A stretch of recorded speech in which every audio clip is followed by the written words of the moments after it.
eyes burned. Then we remind him of the law. The law was old, older than language. Human may remain. No fire may be taught. No bridges may be built. To break the law was to invite destruction.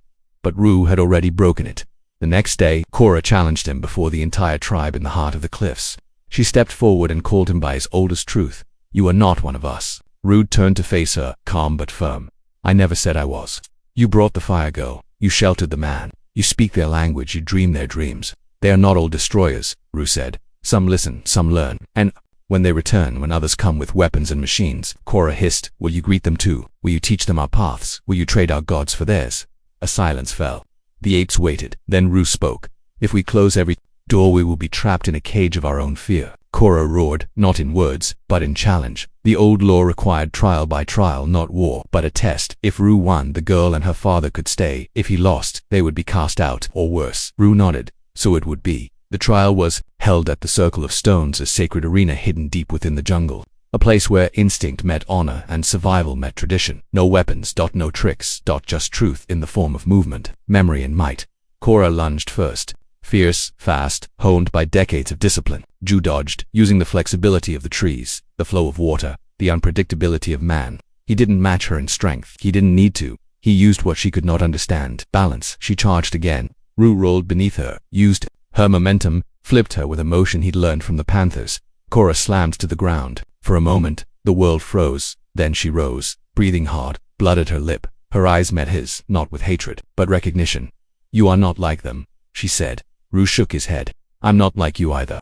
The law was broken, that day. But something older than law was born. A new path. That night, the tribe sat together in silence. No words, just firelight, starlight, and the sound of breath. Ru sat beside Luma. Rava, beside Nia. Even Cora, though distant, did not leave. And in the darkness beyond the cliffs, something else watched. Not human, not animal, but something waiting. Jungleborn Act I. Scene 9. The Whispering Beast Cinematic Prose. Scene duration, approximately 14 to 16 minutes for a few days. The jungle exhaled.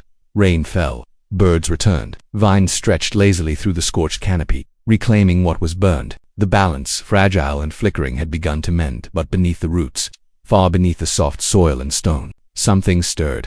It began with silence, not the calm, listening hush of the jungle at rest, but a silence that swallowed sound.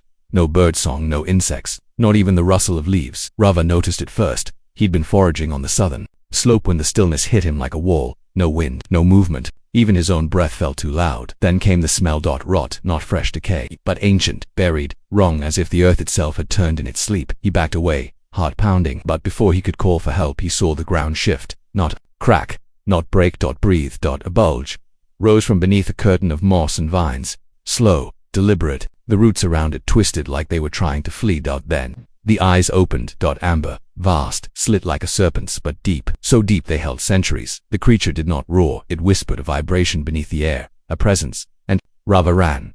Back at the cliffs, the warning came with no words. Rava crashed into camp, panting, wild-eyed. There's something. Awake. He gasped. Korra looked up sharply. Nia tensed. Ru's eyes narrowed. Where Rava pointed, the hollow below, the place the roots won't grow. The elders froze. Even Mata, silent since the trial, rose slowly to his full, towering height. That place is not just forgotten, the old Silverback said. It was sealed. Ru stepped forward. What is it?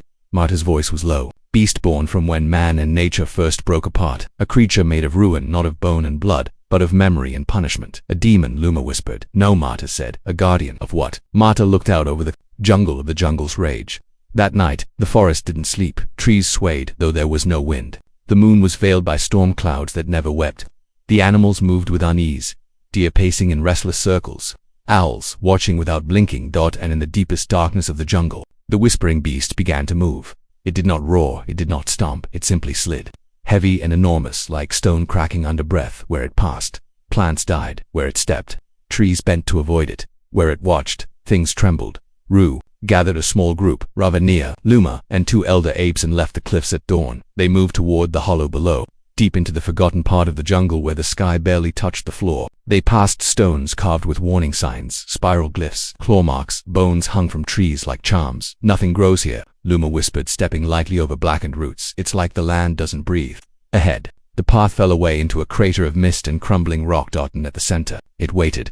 The creature was enormous, half-buried. Its skin was a patchwork of moss and cracked stone, like it had slept beneath the jungle for centuries. Its limbs were coiled like serpents. Its head was